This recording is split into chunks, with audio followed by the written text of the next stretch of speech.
Last episode king of Mirzapur खत्म किया ही था कि सबसे पहले दिमाग में ये ख्याल आया, गेम बहुत लंबा जाएगा लोला, बहुत लंबा। नमस्कार दोस्तों, मैं हूं नौटंकी एनालिस्ट और आज हम बात करने जा रहे हैं अमेज़न प्राइम की अब तक की most awaited series Mirzapur season 2 के बारे में। फैंस में हड़बड़ी तब मच गई जब मिर्जापुर सीजन 2 23 की बजाय 22 को ही रिलीज हो गया और खुशी इतनी खुशी मुझे आज तक नहीं हुई। और हो भी क्यों नहीं, 2 साल की तपस्या के बाद ये फल मिला है भाई। हैं मिर्जापुर सीजन 1 में हमने सीधा और सटीक खेल देखा, जहां पर सबसे ज्यादा ध्यान पंडित ब्रदर्स और त्रिपाठी बाप बेटे पर दिया गया था। एक तरफ 2 भाई जो मिर्जापुर में अपना नाम बनाना चाहते थे और दूसरी तरफ बेटा अपने पिता को अपनी योग्यता का प्रमाण देता फिरता था ताकि वो मिर्जापुर का बाहुबली बन पाए। पर सीजन 2 बड़ा ही पेचीदा है क्योंकि अब इस खेल में मोहरे बढ़ गए हैं और हर एक मोहरा एक से ज्यादा किरदार निभा रहा है। वो चाहे गुड्डू पंडित हो, गोलू गुप्ता हो, बीना भाभी हो या शरद शुक्ला हो।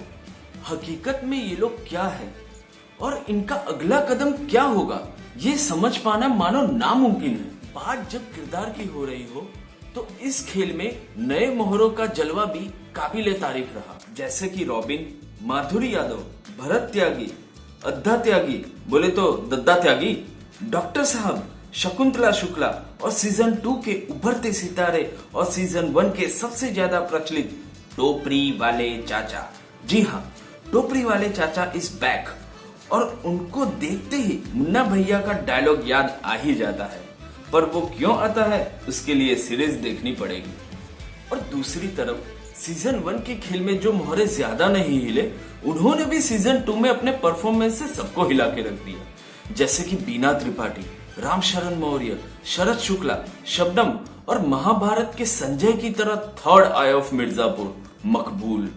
परफॉर्मेंस इतना मस्त था कि मुन्ना भैया के स्टाइल में बोलूं तो मान गए गुरु।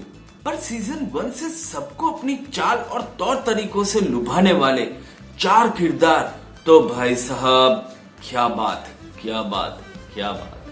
पहला गोलू गुप्ता, चतुर में चतुर, डेयरिंग बाज, बिल्कुल बबलू भैया की तरह ठहराव, समझ और उचित समय पे उचित निर्णय लेने वाली मोस्ट इंपॉर्टेंट किरदार। दूसरे किरदार कालीन भैया, किंग ऑफ मिर्जापुर के तो भाई क्या जलवे, मतलब सीरीज में भी किंग और एक्टिंग में भी।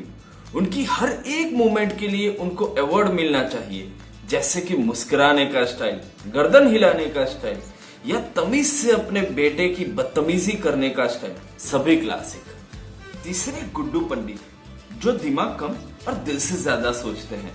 उनका अतरंगी मिजाज और वन मानुस जैसे शरीर का जो मेल है, उसकी वजह से गुड्डू भैया बड़े प्रचलित है पंडित, पर शास्त्र से ज्यादा शस्त्रों का ज्ञान है और उपयोग भी ज्यादा करते हैं। और चौथे हमारे भैया में भैया मुन्ना भैया, तो प्रिंस ऑफ मिर्जापुर है भाई। उनका तो क्या कहना, गुस्सा आए तो घोड़ा और घोड़ी दोनों चलाते हैं, पर मजाक के मूड में आए तो सामने वाले की कह के लेते हैं और ऐसा बोलते हैं कि इंसान का कैरियर ही खत्म हो जाए। वो चाहे फोड़ू ललित हो, अद्धा त्यागी की सीढ़ी हो या टोपरी वाले चाचा के वालिद मतलब पापा हो, सबकी अंतरात्मा बोल उठती होगी कि गजब बेइज्जती है।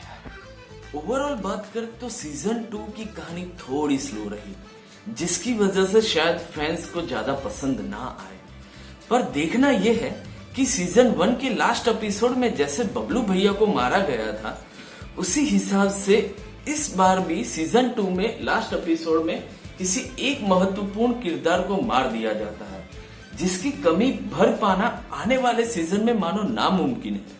अब देखना यह है कि जैसे सीजन 2 में बबलू भैया की कमी महसूस हुई, क्या उसी तरह सीजन 3 में भी इस किरदार का मृत्यु कहानी को कमजोर बनाता है या फिर बदले का तांडव होता है। बस एक अनुरोध है कि सीजन 2 का स्पॉइलर मत दीजिएगा, वरना मुन्ना भैया आके नक्सीर फोड़ देंगे। धन्यवाद।